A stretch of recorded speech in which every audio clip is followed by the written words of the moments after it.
Hallelujah. हमारे प्रभु यीशु मसीह के मधुर नाम में आप सबको जय मसीह की। सुबह हो चुकी है, क्या आप उठ गए हैं? क्या आज आपने अपना पर्सनल मेडिटेशन किया? क्या आपने प्रार्थना में प्रभु के सामने समय बिताया? क्या दोबारा से प्रभु के वचनों को सुनने के लिए आप तैयार हैं? हर रोज प्रभु के दिए संदेश को 6:30 बजे हम आप तक पहुंचाते हैं ना। तो आइए वचन पर मनन करें। प्रार्थना। महापवित्र परमेश्वर, बात करने वाले प्रभु, आपका धन्यवाद। हमारी अवस्था को, हमारी परेशानियों को, तकलीफों को, आर्थिक तंगियों को, पारिवारिक मनमुटाव को प्रभु आप भली भांति जानते हैं। आप हमारी स्थिति को बेहतर करना चाहते हैं। आपके चरणों में हम आते हैं, अपने वचन से हमसे बात करें। यीशु के नाम से प्रार्थना मांगते हैं, आमीन। हमारे प्रभु यीशु हमारे जीवन की अवस्था को बेहतरी से जानते हैं। आज हमारा जीवन कैसा है? कितने लोग अपने व्यक्तिगत जीवन में कह सकते हैं सब कुछ भला चंगा है? कैसे हो पूछने पर जो इमीडिएट रिएक्शन होता है, सब ठीक ठाक है। लेकिन वास्तव में हमारा जीवन कैसा है, प्रभु यह जानते हैं। और कई बार मनुष्य यह समझ नहीं पाता। कई बार लोग हमारे ओहदे को देखकर, हमारे पोजीशन को देखकर, हमारे कपड़ों को देखकर, अरे उन्हें क्या कमी है या उन्हें क्या कमी हो सकती है, इस प्रकार कहते हैं। लेकिन हमारे दिल के दर्द को, हृदय के उस मर्म को, उस कमी को केवल प्रभु ही बेहतर समझ सकते हैं। आपको जानने वाले प्रभु को जब आप समझने लगते हैं, चमत्कारिक शांति पाते हैं। कई लोग यह कहकर दुखी होते रहते हैं कि कोई भी हमें नहीं समझता है, उसने मुझसे ऐसा कहा, इसने मेरे साथ ऐसा किया, कहकर हम दुखी होते हैं।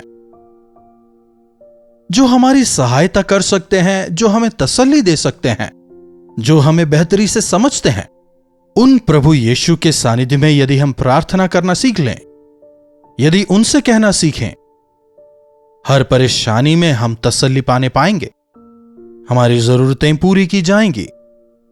वास्तविक भक्ति संस्कारों का पालन नहीं है, बल्कि अपने जीवन को प्रभु को समर्पित करते हुए उनके वचन से जो वे हमें समझाते हैं, बताते हैं, उसके अनुसार जीवन बिताना है। हर अवस्था में हमें प्रभु पर निर्भर रहना चाहिए। आज लोग सब ठीक है कहते हुए कहीं ना कहीं जाकर जीवन में फंस ही जाते हैं। कहते तो हैं सब ठीक ठाक है, जीवन अच्छा चल रहा है, सब कुछ दुरुस्त है, कमी घटी नहीं है। लेकिन अगर देखा जाए तो आज के लाइफस्टाइल के अनुसार हर एक इंसान, जी हां, कर्ज में जी रहा है। Credit cards, home loans, vehicle loans, इसी में फंसा हुआ है। कहा जाए तो उनका जीवन लोन ही हो गया है। वे जीने के लिए नहीं जी रहे, लेकिन ईएमआई भरने के लिए जीवन बिता रहे हैं। संसार में एक ऐसा ही सिस्टम तैयार कर दिया गया है। धीरे धीरे कर आज हमारे देश में भी स्थिति कुछ ऐसी ही होती जा रही है। एक जमाना था जब हमारे बाप दादा खेती वगैरह करते और आने वाली फसल से गुजारा किया करते थे, या फिर हमारे माँ बाप मेहनत करते, तनख्वाह आती, उससे महीने भर का खर्च चलाते थे। लेकिन आजकल कमियों से भरा हुआ जीवन, एक अस्थिर नौकरी, खेती करने वाले किसान को अगर देखें तो इतनी मेहनत के बावजूद भी उन्हें अच्छी फसल नहीं मिल पाती। कॉलेज में बच्चों को इतना फीस देकर पढ़ाने के बाद भी अच्छी नौकरी नहीं मिल रही। डिग्री खत्म कर लिया, पोस्ट ग्रेजुएशन कर लिया, पीएचडी तक कर लिया, लेकिन क्या कर रहे हो पूछने पर नौकरी नहीं मिल रही। एजुकेशनल लोन जो लिया था उसे भी चुका नहीं पाए। कुछ लोगों को लगता है कि विदेश जाकर पढ़ाई करेंगे तो शायद ज्यादा अपॉर्चुनिटीज मिलेंगी, लेकिन आजकल विदेश में पढ़ने के बावजूद अच्छी नौकरियां नहीं मिल रही। ऐसी परिस्थितियों में लोग भले ही कहें कि हम ठीक हैं, पर यदि गहराई से सोचें तो वे अपनी स्थिति जान पाएंगे कई लोगों को आज यह तक नहीं पता कि आज की तारीख में उनका बकाया कितना है। मुझे और कितने ईएमआई भरने होंगे उन्हें नहीं पता। क्या आप हिसाब रखते हैं? क्या आपके पास अकाउंट्स बुक है? इस महीने प्रभु ने मुझे इतना दिया, मेरा इनकम इतना रहा, मेरा एक्सपेंस इतना रहा, लिख कर देखिए। मेरी आमदनी कितनी रही, मेरा खर्चा कितना रहा, जरा सवाल करके देखिए। उसी के अनुसार अपने आप को व्यवस्थित कर विश्वास के साथ प्रार्थना करते हुए जी के देखिए, तब आप शांति से रहने पाएंगे। अपने चादर से बाहर पैर फैलाकर, बड़े बड़े लोन लेकर, बड़ी बड़ी गाड़ियां लेकर दुनिया को तो आपने दिखा दिया। आपकी लंबी चौड़ी एसयूवी को लोगों ने देख लिया, अरे वाह क्या शानदार गाड़ी है कह दिया, लेकिन उस गाड़ी का ईएमआई भरने के लिए आपका जो हश्र होता है, जो कठिनाइयां होती है, वे नहीं जानते।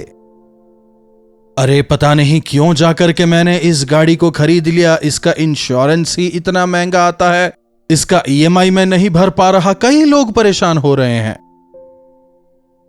देखिए, परमेश्वर की समृद्धि के बिना हम इस संसार में अच्छी तरह नहीं जी सकते। जो है उसके लिए प्रभु का धन्यवाद करें, जो चाहिए उसे प्रभु से मांगें। एक समय मैं यही प्रचार करता था कि लोन नहीं लेना चाहिए, क्योंकि बाइबल हमें यही सिखाता है, कर्ज लेने वाला कर्ज देने वाले का गुलाम हो जाता है। अगर तेरे पास है तो दूसरों को दे, लेकिन कर्ज ना ले। लेकिन आज अनेक लोग आकर जब अपनी समस्याएं मेरे साथ बांटते हैं, बिना लोन अप्लाई किए, बिना लोन लिए, बिना लोन के पैसों के वे अपनी जरूरतों को, परिवार की जरूरतों को पूरा नहीं कर पा रहे। The system has made us like that. Tax बचाना है तो लोन लो, बैंक्स यही कहते हैं, यहां तक कि सरकार भी हमसे यही कहती है। ईमानदारी से कमाए गए पैसों में अगर आपको कुछ टैक्स देना पड़े तो उसमें गलत क्या है? कैसर का कैसर को दो, परमेश्वर का परमेश्वर को वचन कहता है। लेकिन आजकल की सोच कुछ इस प्रकार की है, कैसे हम टैक्स चोरी करें और फिर कैसे जो परमेश्वर को देना है उससे भी हम बच पाएं। ऐसी सोच की वजह से आशीष को हम नहीं पाने पाते। पैसों को हैंडल करने के लिए हमें परमेश्वर का ज्ञान चाहिए। अपने कमाए हुए पैसों को यदि आप प्रभु के हाथों में रखें, प्रभु कहते हैं तेरी मेहनत को मैं आशीष दूंगा। इंसान जितना कमाता है उसी के अनुसार उसके खर्चे भी होते हैं। 1 करोड़ कमाने वाले के खर्चे भी वैसे ही हैं, लाख रुपए कमाने वाले के भी वैसे ही हैं, 10,000 कमाने वाले के भी अपने ही खर्चे हैं। अपनी कमाई के अनुसार हमें खर्चा करना चाहिए। चादर से बाहर पैर नहीं फैलाना चाहिए, खासकर कर्ज नहीं लेना चाहिए। किसी ने कहा कर्ज बीमारी है। आज ऐसे भी लोग हैं जिन्हें बिना कर्ज लिए नींद नहीं आती, मतलब वे कर्ज के आदी हो गए हैं। ऐसे लोग एक ना एक दिन जरूर कर्ज की वजह से परेशानी में फंसेंगे, दुख उठाएंगे, आंसू बहाएंगे। उतना ही नहीं, इसकी वजह से अपने परिवार वालों को भी दुखी करेंगे। यदि परमेश्वर आशीष दें तो वो हमेशा हमेशा के लिए आशीष है। हमारे जीवन की शैली और आत्मिक जीवन का काफी करीबी नाता है। हम अगर आत्मिक जीवन में बढ़ना चाहते हैं तो सांसारिक दिखावे के पीछे हमें नहीं भागना। संसार की मलिनता से अपने आप को लगातार हमें शुद्ध करना है। सांसारिक आकर्षणों के सामने नहीं झुकना। वचन हमें बताता है इस संसार में जो है वो शरीर की आशा, आंखों की अभिलाषा और जीविका का घमंड है। यह पिता की ओर से नहीं है। और इस संसार में इंसान इन्हें ही पाने के पीछे भाग रहा है। जो देखा वो खरीदना है, जो चाहा वो खाना है। लोगों को दिखाने के लिए, हम काफी अच्छे हैं बताने के लिए काफी मेहनत करते हैं। लेकिन जो बेहतर है, जो आवश्यक है, जो लाभदायक है, इन पर ध्यान केंद्रित करते हुए हमें जीवन बिताना चाहिए। ना कि इंसानों को खुश करने के लिए या संसार में बड़ा नाम या ओहदा कमाने के लिए। हमारा केंद्र प्रभु हो। फिर कुछ लोग पूछते हैं, प्रभु मुझे ज्यादा तनख्वाह वाली नौकरी क्यों नहीं देते? मेरे बिजनेस में मुझे ज्यादा प्रॉफिट क्यों नहीं होता? शायद जो आपको दिया गया, क्या आप उसमें विश्वास योग्य हैं? क्या उसका इस्तेमाल आप सही तरह से कर रहे हैं? जो प्रभु का है शायद प्रभु को नहीं दे रहे।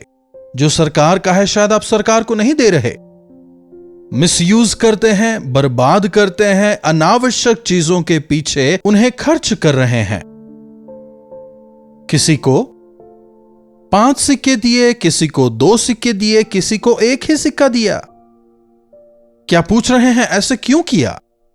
जवाब वहीं पर है, उनके क्षमता के अनुसार।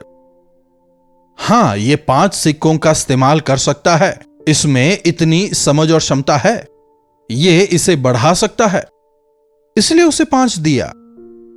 शायद 2 वाले के पास उतनी कैपेसिटी नहीं है, थोड़ी समझ की कमी है, लेकिन विश्वास योग्य है।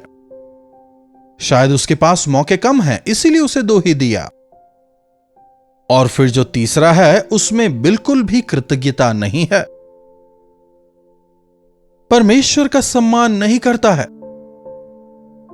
दरअसल उसे देना ही नहीं चाहिए था, लेकिन चलो कोई बात नहीं, एक मौका देकर देखते हैं, कहते हुए एक मौका उसे देते हैं।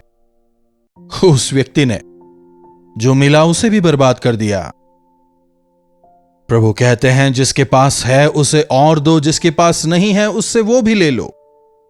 आज यदि अपने जीवन में जो हमारे पास है उसमें विश्वास योग्य नहीं, तो और ज्यादा कैसे पाएंगे? आज जो कुछ भी परमेश्वर ने आपको दिया है उसमें आप विश्वास योग्य रहें। पैसों को लेकर कभी भी वाद विवाद ना करें। आज कैसी भयंकर परिस्थिति में इंसान गिरते चले जा रहे हैं। क्या पति पत्नी के बीच में बातचीत का पहला मुद्दा पैसा होना चाहिए? क्या पैसा ही है उनका उद्देश्य, पैसा ही है उनका ध्येय? क्या सारा संघर्ष पैसों के लिए है? ऐसी स्थिति में इंसान गिर गए हैं। भाइयों के बीच में एकता होती थी, एक दूसरे का भला चाहते थे, सहायता करते थे, प्रोत्साहित करते थे, लेकिन आज भाई मिलते हैं इसलिए हैं कि संपत्ति का बंटवारा किया जा सके। पिता के पास आते ही इसलिए हैं कि अपना भाग मांग सकें। संसार में पैसा ही महत्वपूर्ण हो गया है, शायद कह रहे हो, और नहीं तो क्या पैसों को देखकर ही इंसान इज्जत करते हैं, पैसों को देखकर ही इंसान इज्जत देते हो, लेकिन वो पैसा कब तक टिकेगा? पैसे को देखकर इज्जत देने वाले पैसा जाने के बाद क्या आपकी इज्जत करेंगे? आपकी भलाइयों की वजह से, आपके स्वभाव की वजह से, प्रेम की वजह से, आपकी सच्चाई की वजह से प्रभु आपको उठाएंगे। आज कौन सी बात आपके मन को घबरा रहा है? क्या आपकी आमदनी, या खर्चा, या फिर जो ईएमआईज आपको पे करने हैं, या फिर दूसरे कर्ज? अपनी हैसियत से ज्यादा कर्ज ले लिया, अब उस कर्ज को चुका नहीं पा रहे, बैंक से जब फोन आते हैं जवाब नहीं दे पाते, नंबर बदल लेते हैं। एक बात याद रखें, जब प्रभु आशीष देते हैं वो आशीष हमेशा की होती है। आज प्रभु से कहें, प्रभु मैं कर्ज की वजह से काफी परेशान हूं, प्रभु इस कर्ज को चुकाने में आप मेरी मदद करें। कैसे करेंगे इस विषय में ना सोचें, प्रभु पर विश्वास करें, वे चमत्कार करेंगे। उस विधवा के पुत्रों को अपने साथ ले जाने के लिए जब कर्ज देने वाला आता है, वो जाकर प्रभु के सेवक से कहती है, मेरे पति जब जिंदा थे उन्होंने कर्ज लिया था,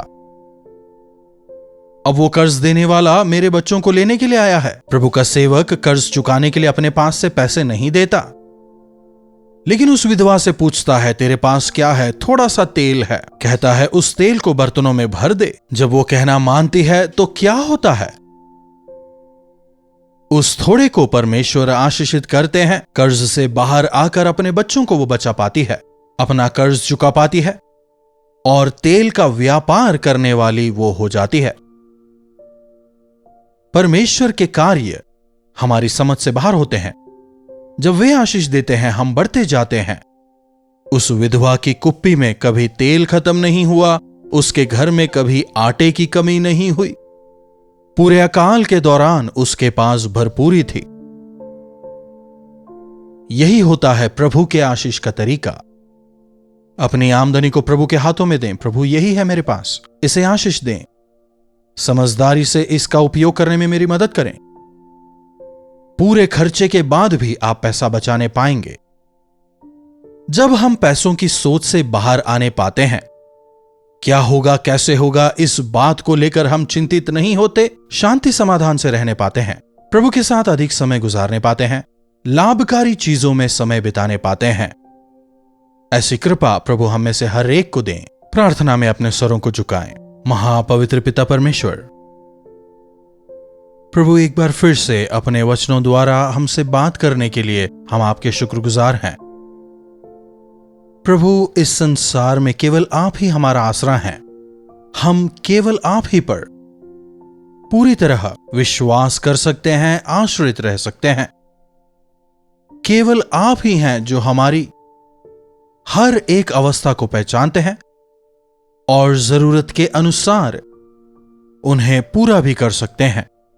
प्रभु, हमारी मदद करें कि हमारी कमी घटियों में हम लोग इधर उधर ताकने वाले ना हो, बल्कि अपनी नजरों को आपकी ओर फेर कर आप पर आश्रित होकर आगे बढ़ने का अनुग्रह दें। प्रभु, आज जो कोई भी किसी भी प्रकार की जरूरत में है, प्रभु, आज आप उनकी हर एक जरूरत को अपने स्वर्गीय भंडार से पूरा करें। एक मिरेक्युलस प्रोविजन के लिए हम प्रार्थना करते हैं। होने दें कि आपके प्रावधानों को वे प्राप्त कर आपको महिमित कर आपके गवाह होकर जीने का अनुग्रह दें। यीशु के नाम से प्रार्थना मांगते हैं, आमीन। अब हमारे पिता परमेश्वर का प्रेम, प्रभु यीशु मसीह का अनुग्रह, पवित्र आत्मा की संगति और सहभागिता हमें से प्रत्येक के साथ आज, कल और सर्वदा बनी रहे, आमीन।